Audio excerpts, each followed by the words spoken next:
Ma mère et ma sœur ont emmené ma fille de 6 ans à Disneyland pendant que j'étais en voyage d'affaires. Elles ont dit, si elle ne peut pas supporter ça à 6 ans, comment survivra-t-elle dans le vrai monde?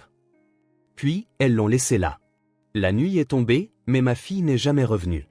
Des chiens renifleurs ont été déployés. Une opération de recherche massive a commencé. 7 jours plus tard, tout ce qu'ils ont trouvé, ce furent ses vêtements. Avant de commencer l'histoire, n'oubliez pas de laisser un like et de vous abonner à la chaîne pour voir plus d'histoires comme celle-ci. Dans une maison blanche à 2 étages d'un quartier résidentiel de San Diego, en Californie, alors que la lumière du matin filtrait par les fenêtres, Emily Johnson tressait avec soin les cheveux de sa fille de 6 ans, Lily.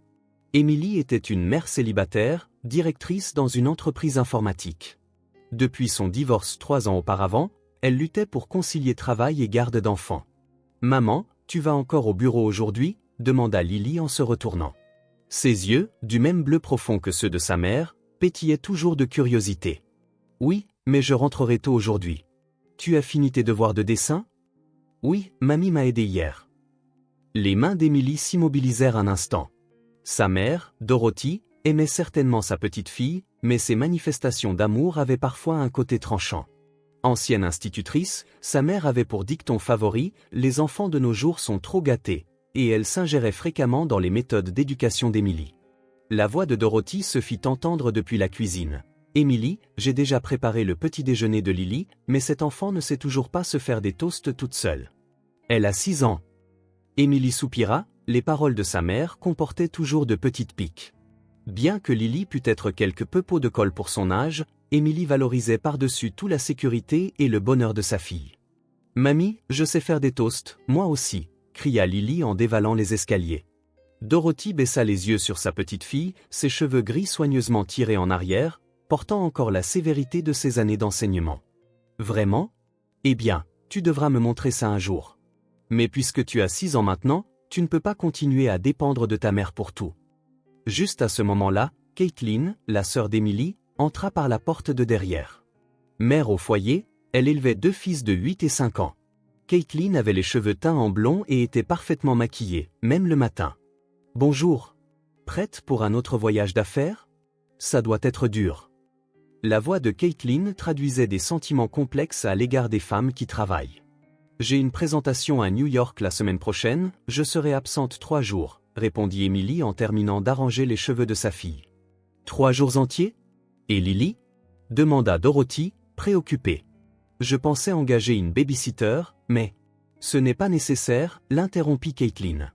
Maman et moi nous occuperons de Lily, n'est-ce pas, maman? Dorothy acquiesça. Bien sûr. Mais Lily doit développer un peu d'indépendance. Elle compte trop sur toi. Emily se sentit mal à l'aise. Les opinions de sa mère et de sa sœur sur l'éducation des enfants étaient très différentes des siennes. Elle défendait des valeurs traditionnelles selon lesquelles les enfants devaient être élevés strictement et critiquait souvent l'approche douce d'Emily, la qualifiant de laxisme. « Maman, bonne chance au travail », dit Lily en serrant la taille d'Emily. « Merci, Lily. »« Sois sage », répondit Emily en étreignant sa fille, tout en réprimant l'anxiété qui lui serrait la poitrine. Caitlin se mit à parler de ses fils. « Mon Ryan a 8 ans et il aide déjà à préparer le petit déjeuner et à plier le linge. Il faut donner des responsabilités aux enfants. » C'est vrai, approuva Dorothy. Quand j'enseignais, les enfants de 6 ans étaient bien plus capables. Les adultes en font trop pour les enfants de nos jours. Emily écoutait tout en lavant sa tasse de café. Lily était peut-être un peu immature comparée aux enfants de son âge, mais c'était aussi le résultat d'avoir été comblée d'amour pour l'aider à guérir du divorce. Emily avait privilégié de donner à sa fille un sentiment de sécurité. Emily, pendant que nous nous occuperons de Lily, nous lui apprendrons un peu d'indépendance, suggéra Caitlin. Si tu n'es pas stricte parfois, c'est Lily qui en souffrira plus tard. Un sentiment de lassitude envahit Emily. Cependant, le voyage d'affaires était inévitable, un travail important.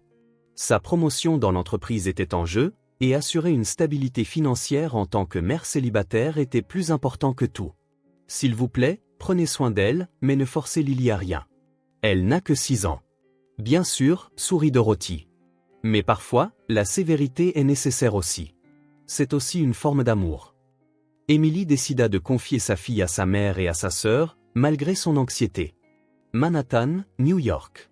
Au 30e étage d'un immeuble de bureaux de 52 étages, Émilie contemplait la ville depuis la grande fenêtre de la salle de conférence, un lundi matin. Elle était nerveuse à propos d'une présentation importante.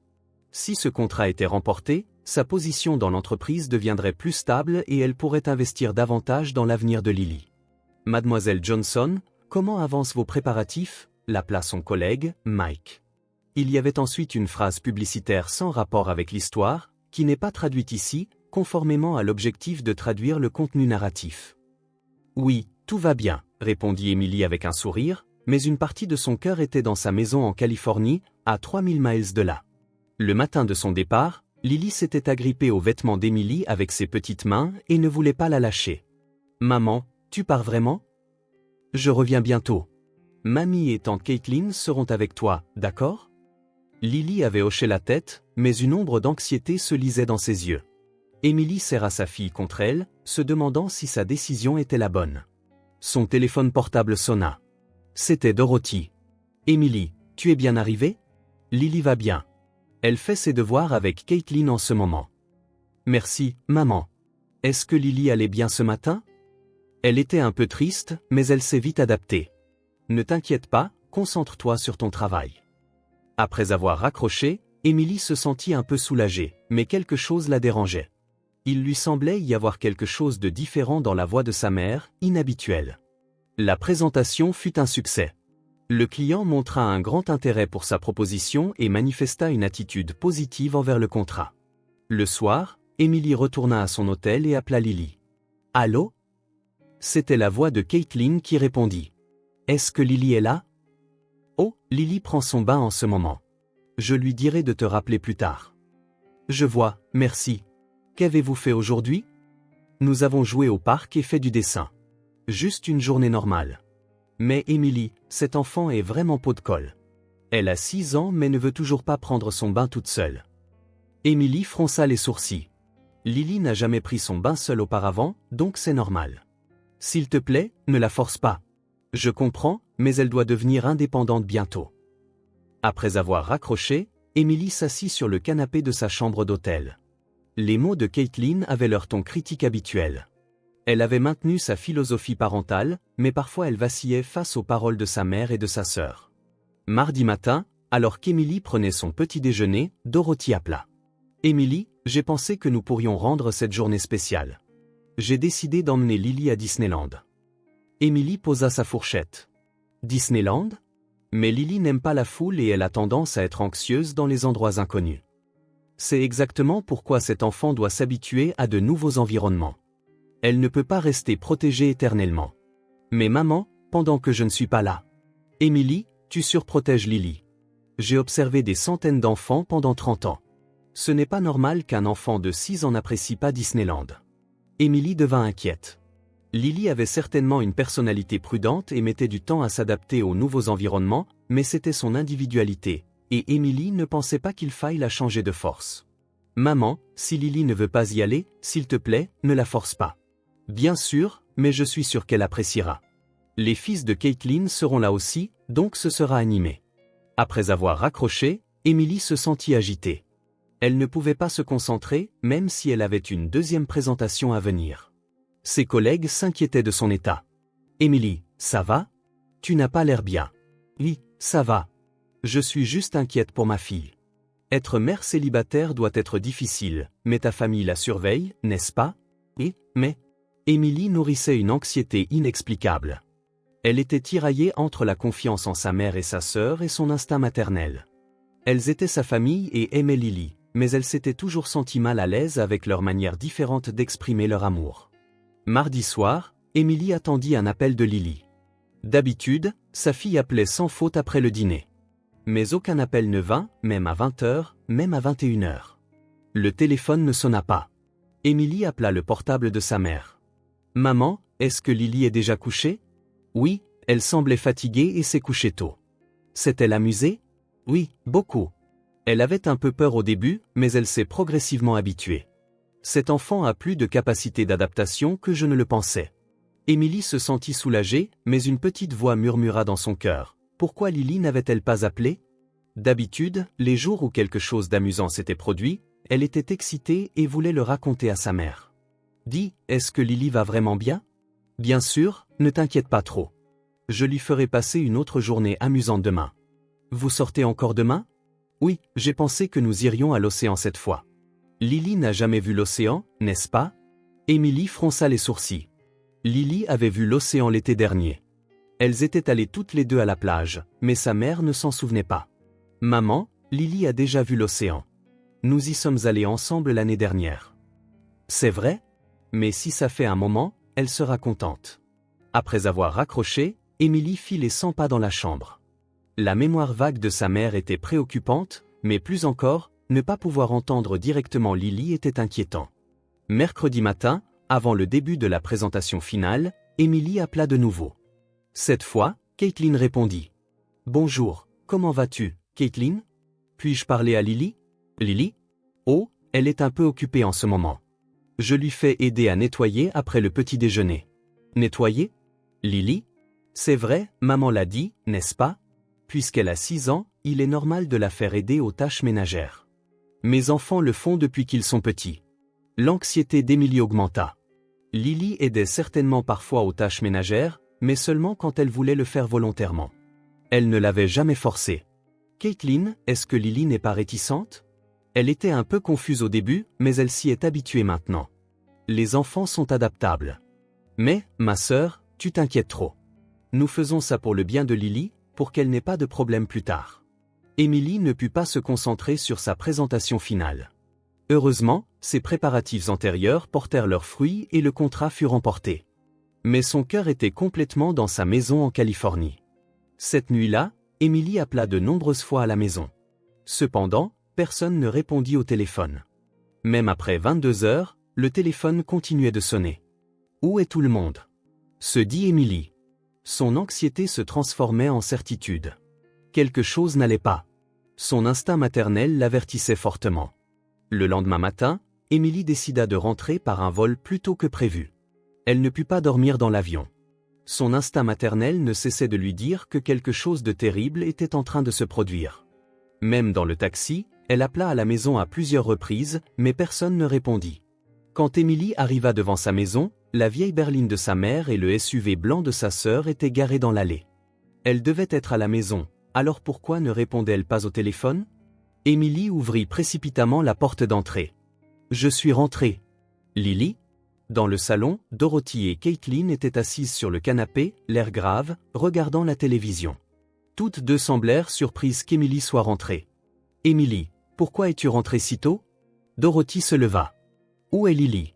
Pourquoi n'avez-vous pas répondu au téléphone? » Émilie regarda autour de la maison. Sa fille n'était nulle part. Caitlin baissa le volume de la télévision. « Assieds-toi. Nous devons parler. » « Parler de quoi?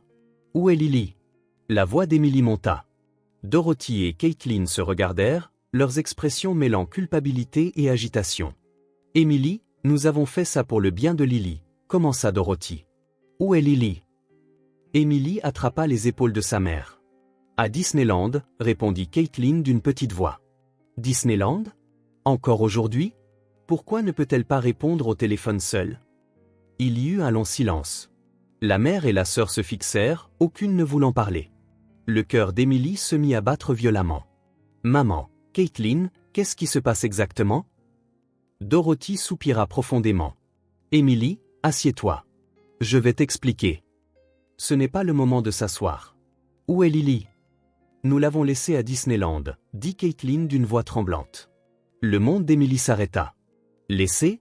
Qu'est-ce que tu veux dire? Hier matin, quand nous sommes allés à Disneyland, tu te souviens? » Commença à expliquer Dorothy. Lily avait peur depuis le début et n'arrêtait pas de pleurer. Elle ne voulait pas monter dans les manèges et elle se cachait quand elle voyait la foule. Qu'est-ce qu'un enfant de 6 ans va faire comme ça? Et alors? La voix d'Émilie devint glaciale. Nous avons décidé de surveiller de loin, pour rendre cette enfant plus forte, continua Caitlin. Au début, ça ne devait durer que 30 minutes. Mais Lily n'arrêtait pas de pleurer, même quand elle était seule, et elle n'essayait rien par elle-même. « Vous avez laissé un enfant de 6 ans seul à Disneyland? » La voix d'Émilie tremblait. « Ce n'était pas un abandon, » se défendit Dorothy. « Nous surveillons de loin. Mais cet enfant n'a jamais essayé de grandir. Elle n'arrêtait pas de pleurer. Alors nous avons décidé, dit Caitlin, de la laisser vraiment seule et de la laisser apprendre à se débrouiller. Emily se leva et regarda sa mère et sa sœur de haut. Vous avez laissé ma fille seule à Disneyland depuis hier? C'est exact, Dorothy devint provocante. Cet enfant est trop gâté. Elle a 6 ans mais ne fait que dire « Maman, maman ». Qu'est-ce qui va lui arriver plus tard? En tant qu'institutrice, j'ai vu des centaines d'enfants. Parfois, la sévérité est nécessaire. Emily sortit son téléphone portable. Ses mains tremblaient tellement qu'elle n'arrivait pas à composer correctement les numéros. « Emily, qu'est-ce que tu fais ?» demanda Caitlin, anxieuse. « J'appelle la police. »« La police? C'est tellement exagéré. » Paniqua Dorothy. « Exagéré? Laisser un enfant de 6 ans seul dans un parc d'attractions, ce n'est pas exagéré? » Emily appela le 911. Lorsque l'opératrice répondit, elle expliqua la situation d'une voix tremblante. « Ma fille a disparu. Lily Johnson, 6 ans. Elle devrait être à Disneyland depuis hier matin. » « Madame, calmez-vous, s'il vous plaît. Racontez-moi la situation en détail. » Emily expliqua ce qui s'était passé en fusillant du regard sa mère et sa sœur. L'opératrice comprit immédiatement la gravité de la situation et promit d'envoyer la police tout de suite. Quand elle raccrocha, Dorothy et Caitlin étaient devenues pâles. « Emily, tu n'as pas besoin d'aller aussi loin, » dit Caitlin. « Aussi loin? Ma fille a disparu depuis plus d'1 jour. Êtes-vous folle? » 30 minutes plus tard, la police arriva. Le détective Davis était un homme d'âge mûr expérimenté qui avait traité de nombreux cas d'enlèvement d'enfants. Il écouta le récit détaillé de Dorothy et Caitlin et fut consterné par ce qu'il entendit. « Vous avez intentionnellement laissé une fillette de 6 ans à Disneyland. » « Ce n'était pas un abandon, » protesta Dorothy. « Cela faisait partie de son éducation, pour la rendre plus forte. »« Madame, cela constitue un abandon d'enfant.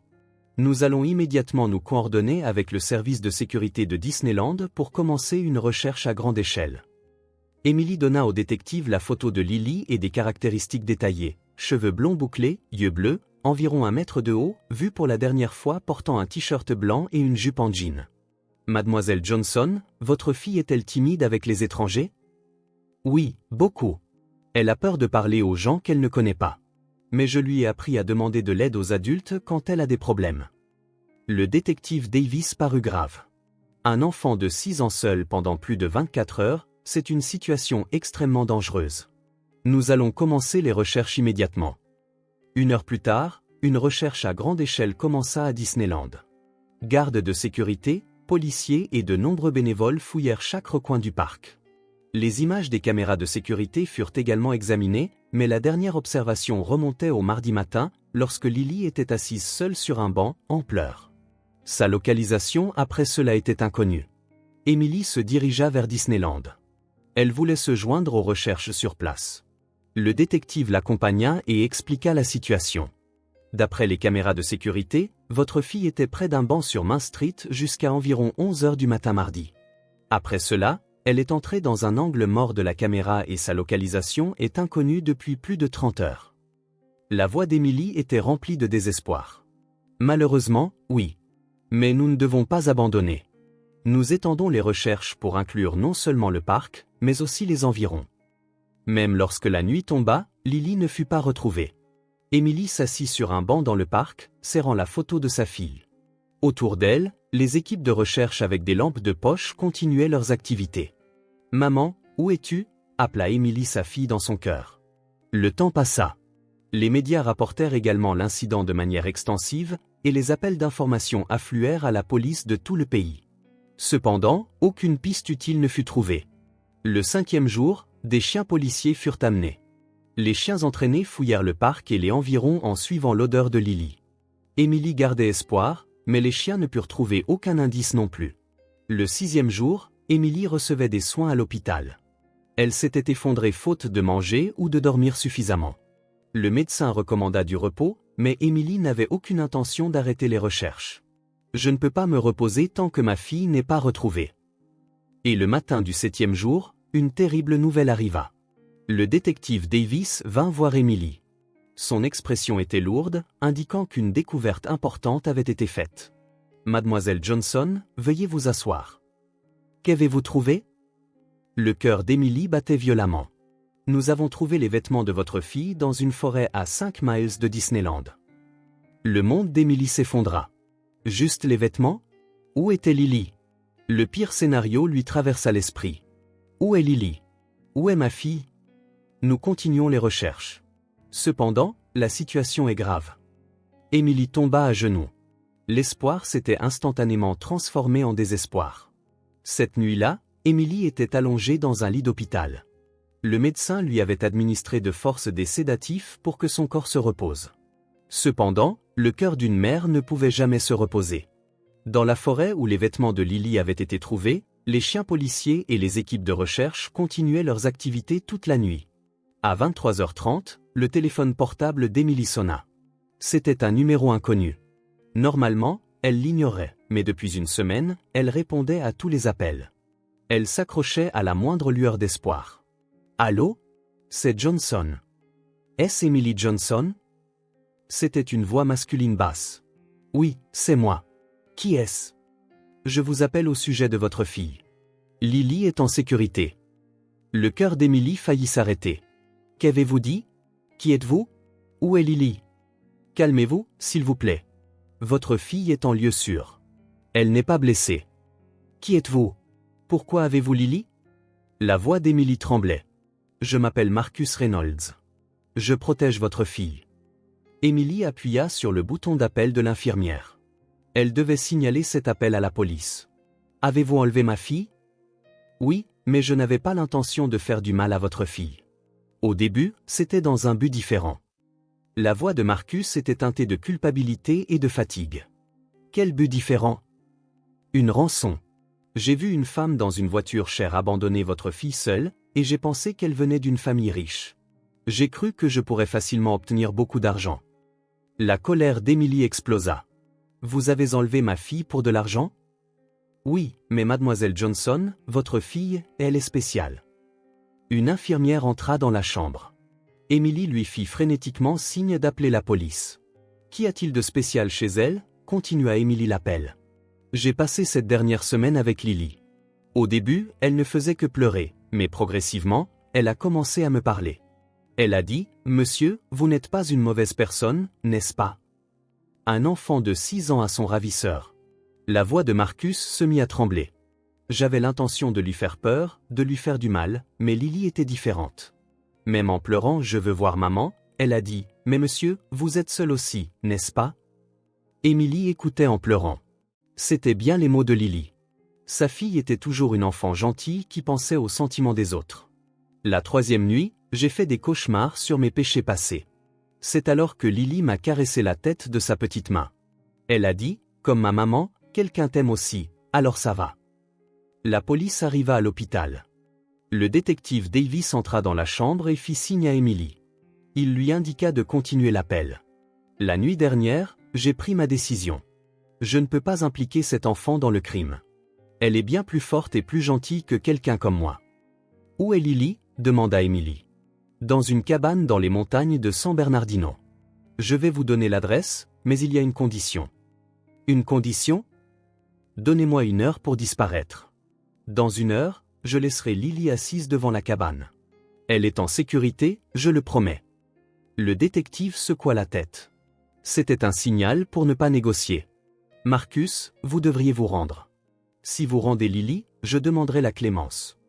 Mademoiselle Johnson, j'ai fait des erreurs dans ma vie, mais votre fille m'a appris que les gens peuvent changer. J'ai l'intention de vivre honnêtement à partir de maintenant. Laissez-moi parler à Lily. Après un instant d'attente, une petite voix familière se fit entendre. Maman. Lily, es-tu blessée? Est-ce que ça va? Oui, ça va. Oncle Marcus a été gentil avec moi. Mais je voulais voir maman. Emily eut la gorge nouée. On se verra bientôt. Attends encore un peu. Maman, oncle Marcus n'est pas une mauvaise personne. J'avais peur au début, mais plus maintenant. Oncle a dit qu'il était seul aussi. Je comprends, Lily. Je t'aime. Je t'aime aussi, maman. La voix redevint celle de Marcus. L'adresse est 3247 Mountain View Road, Big Bear Lake. Venez dans 1 heure. Je ne serai plus là. Attendez, mademoiselle Johnson, s'il vous plaît, remerciez votre fille. Elle m'a sauvé. Je ne ferai plus de mal à personne. L'appel se termina. Le détective envoya immédiatement des unités. Emily se dirigea également vers les lieux dans une ambulance. En montant la route de montagne, elle éprouvait des émotions complexes. Marcus était certainement un criminel qui avait enlevé sa fille, mais il y avait un remords sincère dans sa voix, et les mots de Lily l'avaient changé. 1 heure plus tard, les véhicules de police arrivèrent à la petite cabane. Comme promis, Lily était assise sur un banc devant la cabane. Elle portait de nouveaux vêtements et ses cheveux étaient soigneusement coiffés. Quand elle vit les véhicules de police, elle se leva et fit un signe de la main. « Maman !» Emily sauta de la voiture et étreignit sa fille. Lily était saine et sauve. Elle avait perdu du poids, mais elle n'était pas blessée et semblait mentalement stable. « Lily, n'as-tu pas eu peur ?»« J'ai eu peur au début, mais oncle Marcus a été gentil avec moi. Il m'a raconté des histoires et m'a aussi fait de bons petits plats. » Lorsque la police fouilla la cabane, Marcus n'était nulle part. Cependant, une lettre était laissée sur la table. « À Lily, tu m'as appris que les gens peuvent changer. Ta maman est la personne la plus heureuse du monde d'avoir une fille aussi merveilleuse. Je ne ferai plus jamais de mal à un monde où existent des enfants comme toi. Merci, Marcus. » Emily pleura en lisant la lettre. Le cœur pur de sa fille avait sauvé l'âme d'un criminel. Les examens hospitaliers confirmèrent que Lily n'avait aucune anomalie, physiquement et mentalement. Elle était étonnamment stable. « Maman, où sont mamie et tante Caitlin ?» demanda Lily. Emily prit la main de sa fille. « Lily, mamie et tante ont fait quelque chose de mal, alors nous ne les verrons peut-être plus. »« Vraiment ? Mais je vais bien. Oncle Marcus m'a protégée. » Les mots de Lily compliquèrent le cœur d'Emily. Ironiquement, le criminel qui avait enlevé sa fille avait mieux pris soin d'elle que ses propres parents de sang. Cette nuit-là, Emily et Lily dormirent ensemble dans leur lit à la maison pour la première fois depuis une semaine. Emily sombra dans un sommeil paisible. Demain, une nouvelle vie pour elles deux commencerait, et cette expérience approfondirait encore davantage leur lien. Quelques jours plus tard, Emily reçut un chèque. L'expéditeur était inconnu, et il était de 100 000 $. Un mot disait « pour les études universitaires de Lily ». Marcus avait envoyé de l'argent qu'il avait gagné par des moyens légitimes. 3 mois plus tard, la salle d'audience du tribunal de district de San Diego était plongée dans le silence. Seule la voix du juge lisant le verdict résonnait. Aux accusés Dorothy Johnson et Caitlin MacDonald, je condamne chacune à 2 ans d'emprisonnement pour abandon d'enfant. Emily tenait la main de Lily dans la galerie. Sa fille était assise tranquillement à côté de sa mère, levant occasionnellement les yeux avec inquiétude, demandant « Ça va ?» Au cours de ces 3 mois, Lily était devenue remarquablement forte.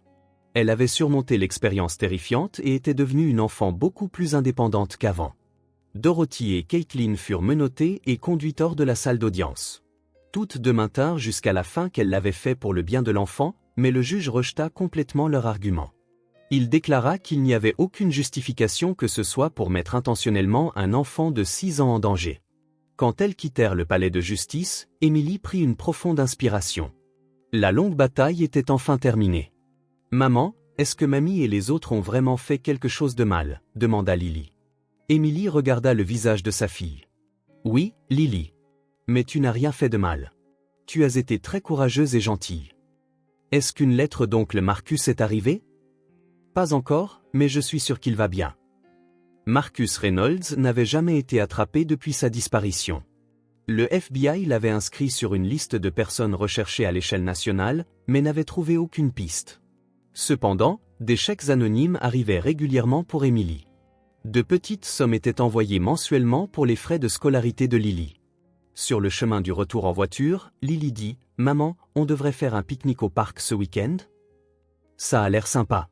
Qu'est-ce qu'on apporte ? » Des sandwichs et des biscuits faits avec la recette qu'oncle Marcus m'a apprise. Emily sourit. Plutôt que de porter l'expérience de l'enlèvement comme un traumatisme, Lily chérissait les bonnes choses qu'elle avait apprises de son temps avec Marcus. La résilience des enfants étonne parfois les adultes. Le soir, quand elles rentrèrent à la maison, il y avait une enveloppe dans la boîte aux lettres. Il n'y avait pas de nom d'expéditeur, mais Emily reconnut à l'écriture qu'il s'agissait d'une lettre de Marcus. Elle l'ouvrit avec Lily. À Lily et Emily, je travaille maintenant comme charpentier en Oregon. Je travaille honnêtement tous les jours et ne cause de problème à personne. Je me souviens chaque jour de ce que Lily m'a appris, les gens peuvent changer. Il mérite d'être aimé.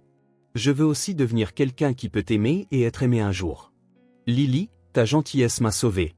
Ta maman est la personne la plus heureuse du monde. Restez toujours en bonne santé. Marcus. Lily applaudit après avoir entendu la lettre. Oncle Marcus travaille dur à son travail. Emily serra sa fille dans ses bras. Cette petite fille avait changé la vie d'un adulte, et Emily elle-même avait changé aussi. Elle apprit que la famille n'est pas déterminée uniquement par les liens du sang, l'amour inconditionnel, la confiance et le désir de se protéger mutuellement créent la vraie famille. Maman, nous sommes une petite famille, mais nous sommes très heureuses, dit Lily. Oui, nous sommes la famille la plus heureuse du monde. Cette nuit-là, les deux firent des biscuits dans la cuisine. Les biscuits faits avec la recette de Marcus étaient délicieux. Emily pensa en regardant le sourire de sa fille, parfois, les événements les plus inattendus nous donnent les leçons les plus importantes de la vie. Le cœur pur de Lily avait sauvé même l'âme d'un criminel, et il avait appris à Emily le vrai sens de la famille. Même avec des liens de sang, les personnes qui mettent les enfants en danger ne sont pas une famille. Cependant, même des étrangers qui protègent et montrent de l'amour aux enfants peuvent devenir une famille. Dehors, le magnifique coucher de soleil de Californie peignait le ciel. La nouvelle vie d'Emily et Lily allait tranquillement commencer. L'histoire de seulement elles deux, mais une famille remplie d'amour.